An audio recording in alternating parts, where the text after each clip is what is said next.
All right, today we're going to change the headlight bulbs on the 2014 Toyota RAV4. We're going to do it in about a minute. All right, so here's the driver's side.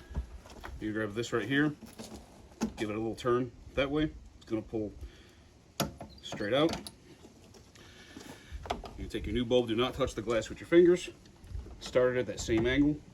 Turn it a little bit the opposite way, clockwise this time. Now you can take this plug right here. There's a little clip. Squeeze down, unplug it. And you can plug this into the new bulb you just put into the housing. Here's the passenger side. Your bulb is right here.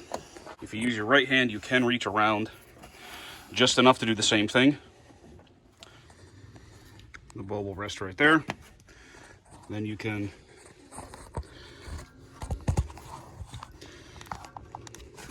insert the new bulb right in there. Then with the new bulb installed, you can plug it in just like this.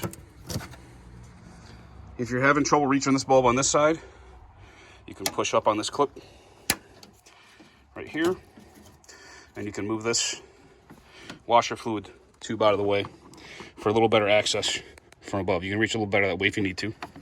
But then when you're done, make sure you put it back. This will slide in like so and clip in.